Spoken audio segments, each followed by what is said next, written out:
Are you ready to embark on an extraordinary journey that leads to exciting international adventures and limitless opportunities? Imagine a world where language is your passport and communication knows no borders. Welcome to the captivating realms of IELTS. Okay, let's start this video by discussing the objectives. The objective of this video is to focus or emphasize the need to improve English in everyday life. So it's not only about practicing the IELTS test material, but to improve your English in day-to-day life. You cannot expect a good band score if you're only practicing the test papers and not practicing English in your daily life. You're not speaking, you are not watching some interviews of IELTS speaking or general speaking also, and you're not reading newspaper or magazines or any other article, case studies, and you're only focusing on solving the test papers. This cannot help you much. We'll also be discussing how IELTS is assessed, how you can avoid certain mistakes, the common mistakes, the language skills which the examiner is looking for.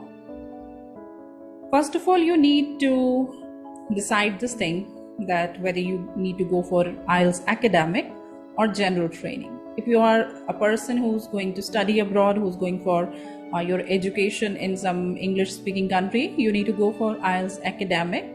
And if you're seeking a job over there, you're migrating for a job purpose, then general training of IELTS. It is accepted in both kind of IELTS, is accepted in all the reputed universities, colleges, and they consider the band score of IELTS as proof of English skills. What is the aim of IELTS? Actually, the aim is to check your ability to read, write, listen, speak English. Okay, within 3 hours, yes, of course, from the test's point of view. Format of speaking and listening section is same for candidates appearing for both the IELTS, academic and GT, but writing and reading parts are little different. Like for academic writing task 1, it's a map. Students need to describe a map. But for GT, it is a letter. And for reading also, section 1 and 2, they are different for reading and for academic and GT students. The format, of course, is listening, reading, writing, and speaking.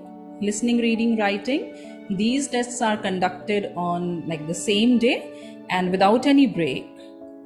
Though you get a washroom break, like if you need to use the washroom, you can of course go, but then you need to do it on your own risk because you will be like wasting your time. So it is always recommended that you use the washroom before the test starts.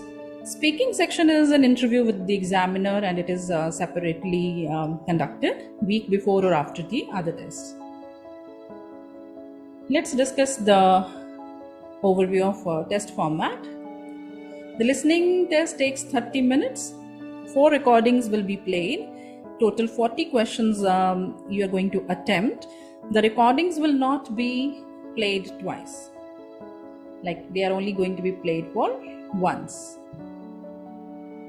For reading, you get 60 minutes, and then here also you need to attempt 40 questions.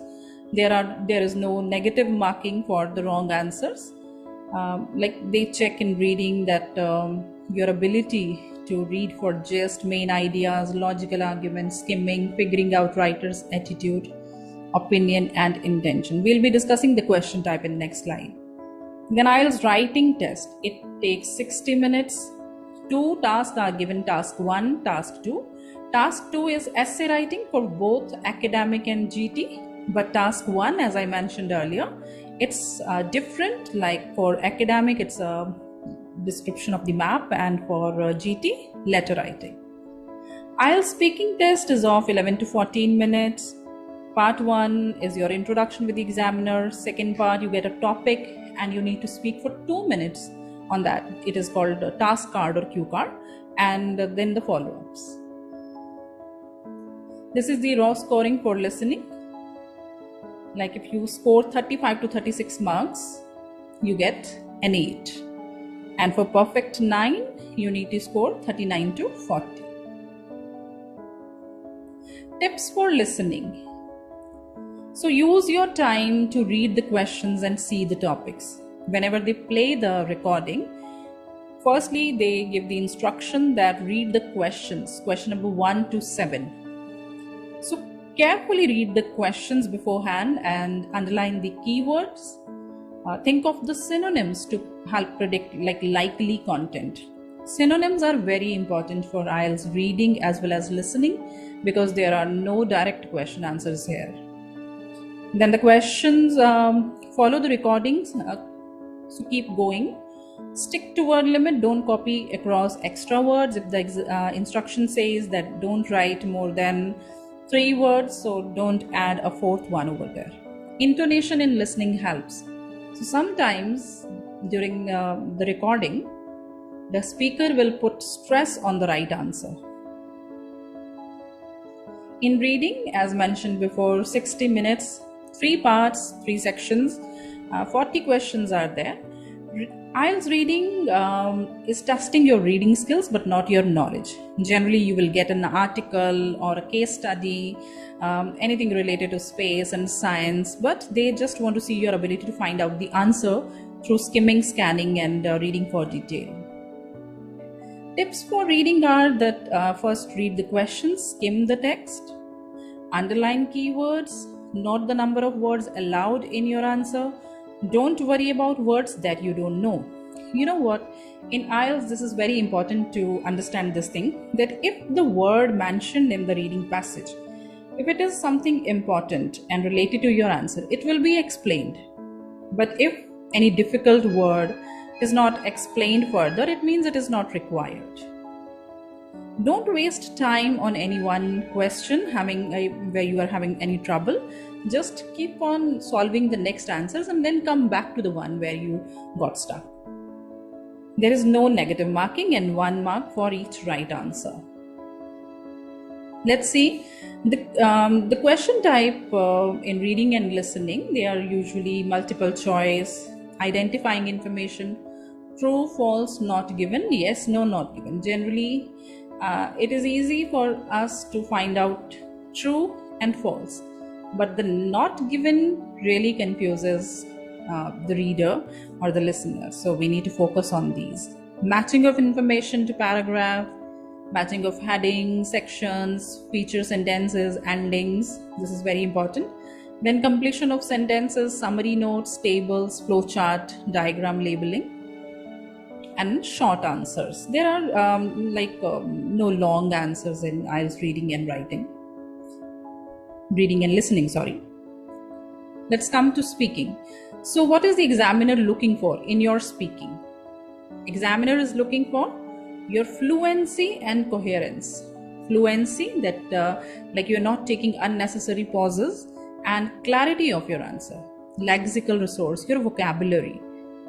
Uncommon words, idiomatic expressions, grammatical range and accuracy, like only simple sentences, or the speaker is also using complex sentence structure, the connectors, and then passive voice. Everything comes in grammatical range and accuracy. Pronunciation, of course, is very important in IELTS speaking. If you practice properly, you can really get a 7 or 7+ in IELTS speaking.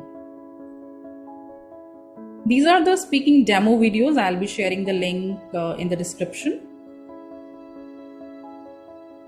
Let's come to writing. Academic writing task 1. Test taker will be presented with graph, table, chart or diagram and asked to describe, summarize or explain the information in 150 words. Okay, you get 20 minutes.